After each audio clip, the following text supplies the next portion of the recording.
Welcome to the Chinese Lore Podcast, where I retell classic Chinese stories in English. This is episode 27 of Journey to the West.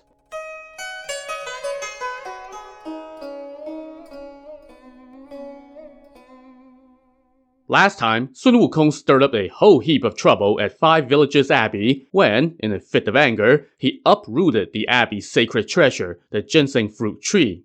Soon, he found himself having to answer to the tree's owner, the powerful Taoist immortal Master Zhen Yuan.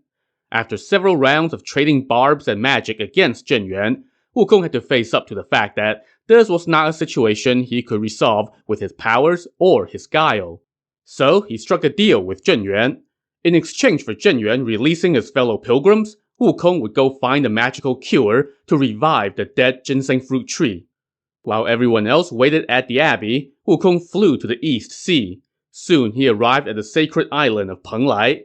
There, outside the White Cloud Cave, he saw three old men playing the board game Weiqi, or Go. These were three immortals. The Blessing Star and the Wealth Star were playing, while the Longevity Star observed the game.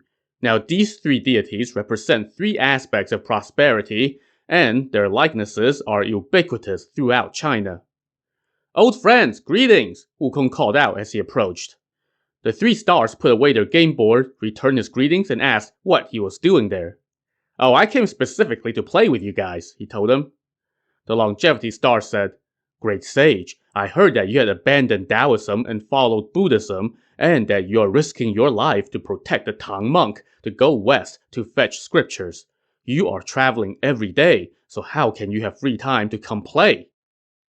To tell you all the truth, I was heading west, but ran into a little snag on the way, so I came to ask this small favor. Are you willing to help?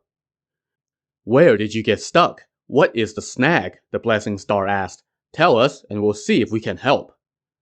"I ran into a little trouble at Five Villages Abbey on Longevity Mountain." "That's Master Zhen Yuan's sanctuary," the three stars said with alarm. "Did you steal his ginseng fruit?" "Oh, what's the big deal with stealing a fruit?" Wukong chuckled. "You monkey, you really don't know any better," the three stars chided him. "Even a whiff of that fruit would add 365 years to your life. If you eat one, it would add 47,000 years. It's called the life-reviving elixir. Our cultivation can't match his. He gains his without effort and can match the longevity of heaven. We, on the other hand, have to keep nourishing our essence, refine our vital energy, and guard our spirit. We have to balance the opposing forces of dragon and tiger, and corral the water and complete the fire. It takes a lot of effort. How can you scoff at that ginseng fruit's powers? It's the only divine root in the universe." "Heh, divine root. I've turned it into a severed root," Wukong scoffed. "What do you mean, severed root?" the three stars exclaimed, almost afraid to ask. So Sun Wukong recounted the whole episode at Five Villages Abbey, and the three stars chided him. "You monkey! Didn't you know who you were messing with? That Master Zhen Yuan is the patriarch of all Earth immortals. We are all his descendants. You may have obtained immortality, but you're still just a rogue immortal and haven't joined the genuine lineage of immortals. How can you slip away from him? If you had killed some animal or insect, then our millet elixir pills can bring them back to life. But that ginseng fruit tree was a divine root. How can it be revived? We don't have any cures." Hearing that, Wukong's brows became furrowed, but the Blessing Star consoled him. "Great sage, even though there's no cure here, there might be one somewhere else. Why are you so troubled?" "It's easy enough to go elsewhere, and even if I have to go to every corner of the earth, that's no problem.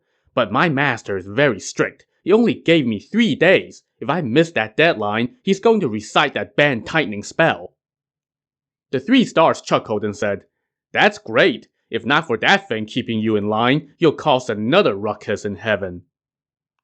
Then the Longevity Star said, "Great sage, don't worry, and don't be troubled. Even though Master Zhen Yuan is our senior, we are acquainted with him. We are overdue for a visit, and we can do you a favor as well. The three of us will go to see him and plead on your behalf so that the Tang monk will not recite the spell. Don't worry about 3 or 5 days. We won't leave until you come back with the cure." Wukong thanked them profusely and took his leave. Meanwhile, the three stars flew to Five Villages Abbey, with the squawks of their cranes announcing their arrival. Master Zhenyuan was in the midst of shooting the breeze with Sanzang and his disciples when he got word that the three stars were paying him a call, so he went out to greet them. When the three stars approached, Sanzang's second disciple, Zhu Bajie, saw the longevity star, who was a bald old man. Zhu Bajie pulled the star closer and laughed.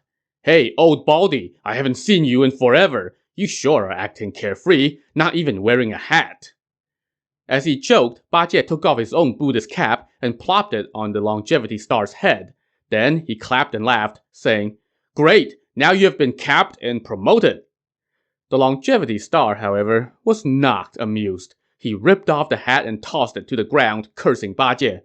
"You moron, show some respect." "I'm no moron, you slave."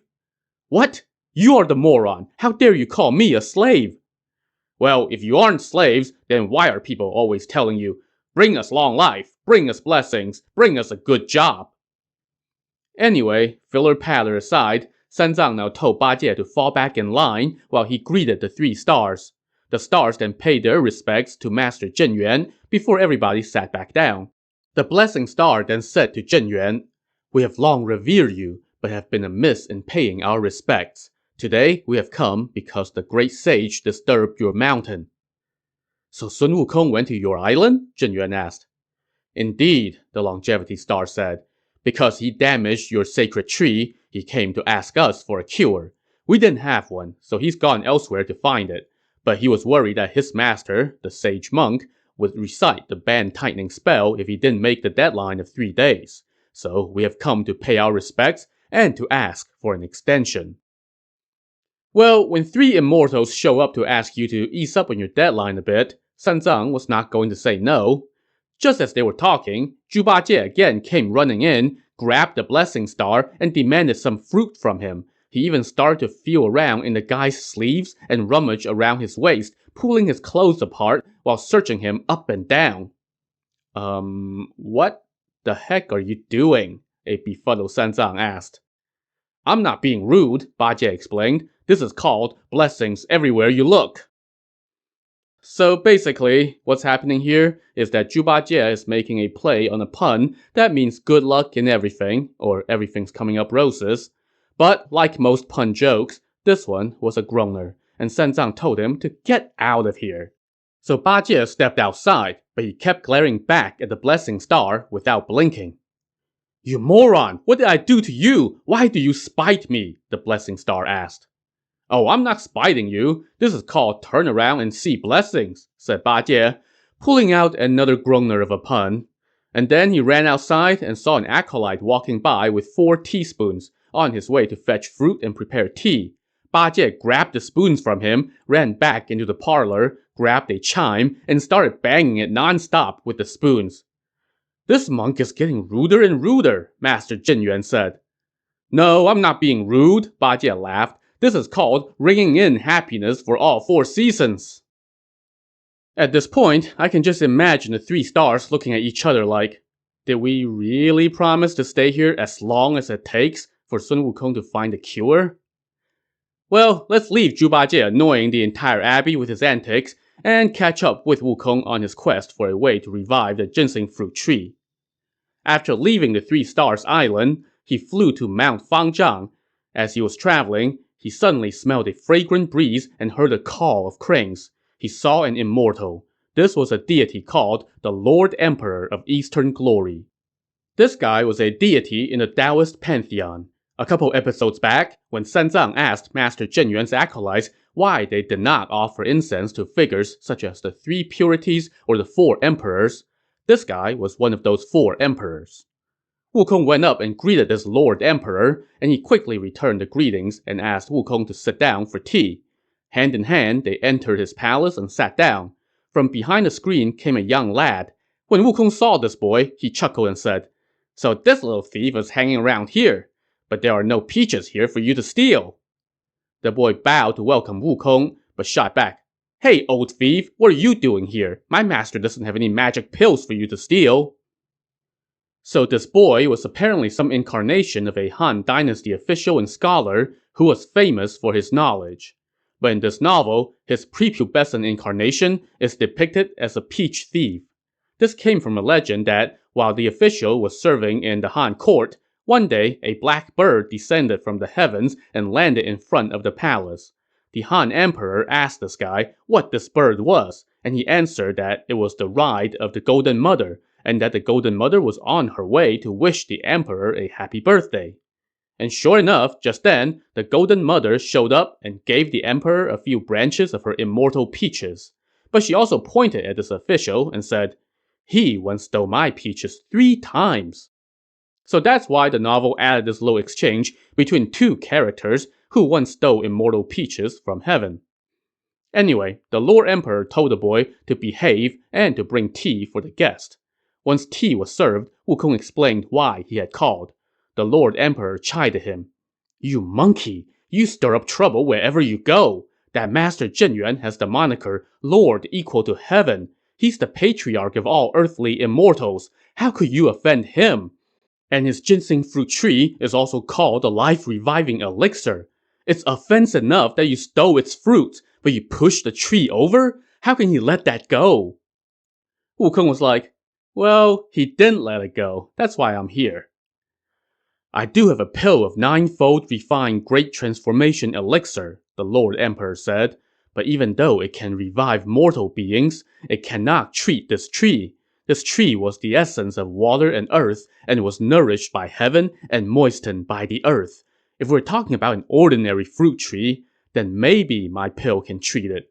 But Longevity Mountain is a primordial blessed land, and that 5 Villages Abbey is a divine place. And the ginseng fruit tree is a divine root from the time when heaven and earth were created. How can it be revived? I have no way." Coming up empty once again, Wukong took his leave, declining his host's insistence that he stay and drink a cup. Next, Wukong flew to Yingzhou Island, another heavenly place, as described by this poem. Jewel trees shimmer, reflecting purple mists. Palatial halls of Yingzhou connect to the heavens. Green hills and clear streams glow with radiant flowers. Elixirs of jade and adamantine iron make the stone firm. A 5-colored jade rooster crows at the ocean sun. A 1,000-year crimson phoenix inhales vermilion smoke. Worldly men fail to grasp the realm within the gourd. Outside of appearances, spring light endures for eons. When he arrived on the island, Wukong saw several immortals with white hair, snowy beards, youthful faces, and crane-like temples. They sat beneath gem-like trees under a crimson cliff, playing board games, drinking wine, and having a good old time. "Hey, let me play around for a bit," Wukong called out to this group. When they saw him, they immediately welcomed him. Wukong recognized that they were the immortals known as the 9 Elders, and he laughed. "Old friends! Well, you're certainly carefree." "Great sage, if you hadn't turned heaven upside down back in the day, you would be even more carefree than us," the 9 Elders said. "But we heard that you have joined Buddhism and are going west to see the Buddha. How come you have time to come here?" Wukong recounted the whole ginseng fruit debacle once again, and the 9 Elders reacted pretty much like everybody else. "You really know how to cause trouble," they exclaimed. "Well, we don't have any cures." So Wukong turned to get back into the air. The 9 Elders asked him to sit and indulge in some divine refreshments. This time, he did chug a cup of celestial elixir and eat a piece of green lotus, but he did so while staying on his feet. He then immediately left and flew over the East Sea. This time, he landed on Mount Potalaka, the abode of the Bodhisattva Guan Yin. From a distance, Wukong saw that Guan Yin was in her purple bamboo forest, delivering a lecture to her disciples and various gods. For her part, Guan Yin also saw Wukong, so she ordered her mountain guardian god to go welcome him. So this mountain guardian god, by the way, was none other than the Black Bear Demon from Black Wind Mountain, who had stolen Sanzang's sacred cassock a few episodes back. Guan Yin helped Wukong bring him to heel, but spared his life and made him her security guard. The Black Bear Demon now emerged from the forest and shouted, "Sun Wukong, where are you going?"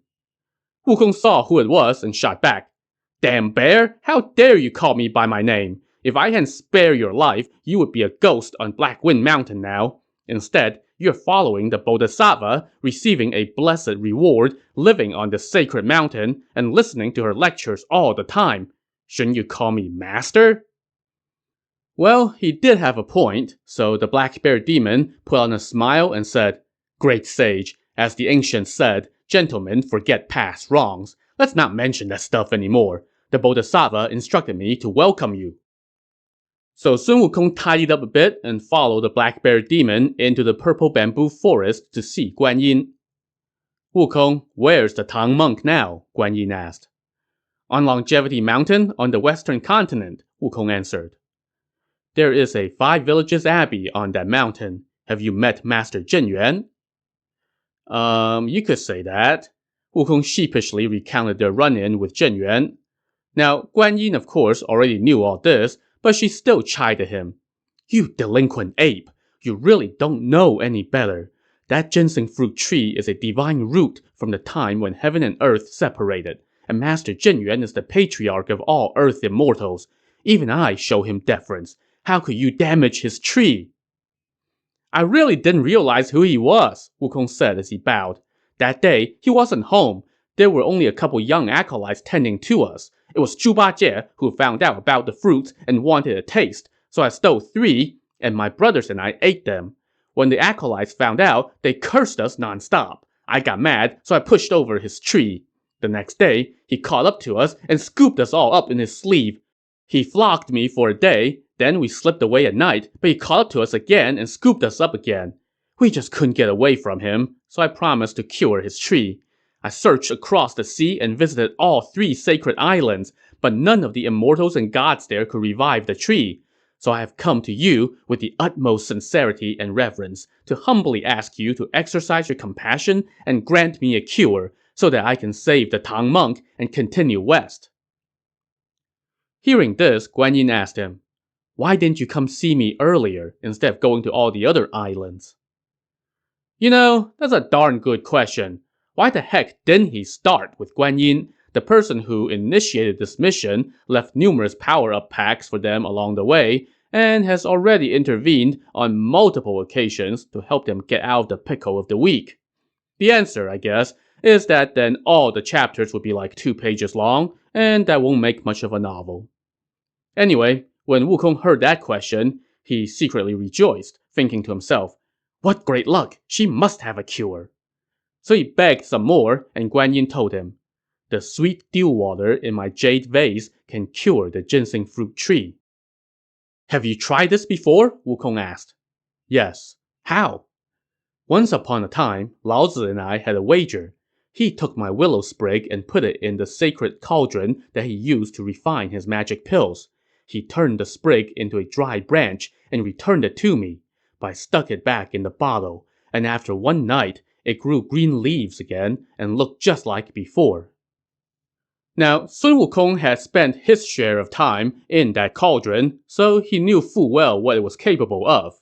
So he laughed. "What great luck! If it can revive a plant even after it's been roasted, surely it can revive a tree that's been merely pushed over." Guan Yin now instructed her crew to stay and watch her sanctuary, while she flew off with Wukong. When they approached the abbey, Wukong descended first and called out, "The Bodhisattva is here! Hurry and welcome her!" Master Zhen Yuan, the 3 stars, and Sanzang all rushed out to welcome their esteemed visitor. Guan Yin descended and greeted them all, and they sat down in the parlor. Wukong and his fellow pilgrims then came forward and paid their respects, as did Master Zhen Yuan's disciples. "Master Zhen Yuan, please don't dawdle," Wukong said to his host. "Hurry up and set up an incense table and ask the Bodhisattva to go cure your tree." Bowing to Guan Yin, Zhen Yuan said, "How could I dare to trouble the Bodhisattva for such a trifle?" "The Tang monk is my disciple," Guan Yin told him, "and Sun Wukong offended you, so it's only right that I should give you back your sacred tree." The 3 stars now told them, "All right, enough with the polite modesty, let's go to the garden." So Zhen Yuan ordered his disciples to prepare an incense table and to sweep the back garden. He then asked Guan Yin to go first, followed by the rest of the party. When they got to the garden, they saw the ginseng fruit tree toppled on its side. Its roots were pulled out of the soil, while its leaves had all fallen and its branches had all withered. Guan Yin dipped her willow sprig in the sweet dew water in her vase and then used the sprig to draw a revival charm on Wukong's palm and told him to spread the water on the tree roots. Wukong walked over to the tree with his fist clenched and put his hand under the roots. Within moments, a clear spring sprouted up. That water must not touch anything made from the 5 elements, Guan Yin instructed. You must collect it with a jade ladle. Pull the tree back up and pour the water down from the top of the tree, and it will heal itself and regrow leaves and fruits. Hurry and bring me a jade ladle, Wukong shouted to the disciples of the abbey. Master Zhenyuan chimed in. My mountain is remote, and I am a poor Taoist, so I don't have any jade ladles. I only have jade teacups and wine cups. Would that do? As long as it's made of jade and can hold water, it'll do, Guan Yin told him. So Zhenyuan ordered his acolytes to bring out about 30 teacups and 50 wine cups, all made of jade. They used these to catch the clear spring water. Sun Wukong, Zhu Bajie, and Sha Zeng, meanwhile, propped the tree back up straight and covered its roots with the soil. They then presented Guan Yin with the jade cups, now all filled with the spring water. She used her willow sprig to sprinkle this water on the tree while muttering an incantation. Soon, the water was all gone, and the tree had grown back its thick green canopy. More importantly, it had also grown back 23 ginseng fruits. Hey, when we counted them before, we only came up with 22, said the acolytes Clear Wind and Bright Moon. How come there's one more this time? As the saying goes, with time, one's true heart is revealed, Wukong said self-righteously. A few days ago, I only stole 3 fruits. The 4th one landed on the ground. The earth spirit told me that this treasure submerges when it touches the soil. And Zhu Bajie was accusing me of stashing the extra one, and that's how word got out. Well, I guess we see the truth now. Yeah, that was such a grave injustice for you to have been falsely accused of stealing 4 fruits when you only stole 3. Anyway, Guan Yin now explained that this was why she did not use anything made from the 5 basic elements, because the ginseng fruit was allergic to all of them. Master Zhenyuan, meanwhile, was ecstatic. He hurriedly retrieved his golden striker, the tool that you needed to use to harvest these fruits. He knocked down 10 fruits in all and took them back to the parlor and offered them to Guan Yin, the 3 stars, and even the 4 scripture pilgrims. The abbey's disciples set up the tables, and Guan Yin was offered the seat of honor, with the 3 stars seated to her left, Sanzang to her right, and Master Zhenyuan in the position of host. Guan Yin and the 3 stars each ate one of the fruits, and so did Sanzang, now that he was finally convinced that, hey, these were not 3-day-old infants. Then Sun Wukong, Zhu Bajie, and Sha Zeng each got one. So they really came out ahead on this, since they had now each consumed 2 of the ginseng fruits, adding 94,000 years to their lives. Master Zhenyuan ate one as well, and all the disciples in the abbey split the last one. So it was eons of extra life for everyone. After this little feast, Wukong thanked Guan Yin and saw her off, and then he said goodbye to the 3 stars, who went back to their own island. Master Zhenyuan then put on another feast and, true to his word, became sworn brothers with Sun Wukong. So all past enmities were now forgiven, and everybody celebrated late into the night before going to bed. The next morning, the pilgrims were packing up to leave, but Zhenyuan couldn't bear to let his new sworn brother go just yet, as he and Sun Wukong really hit it off. So Zhenyuan kept the pilgrims at his abbey for another 5 or 6 days. And as for Sanzang, after he ate the ginseng fruit, he felt as if he had been reborn. His spirit was refreshed and his body was strong and healthy. But his mind was still laser-focused on the scriptures waiting for him in the west. So after staying a few more days, he and his disciples took their leave and hit the road again.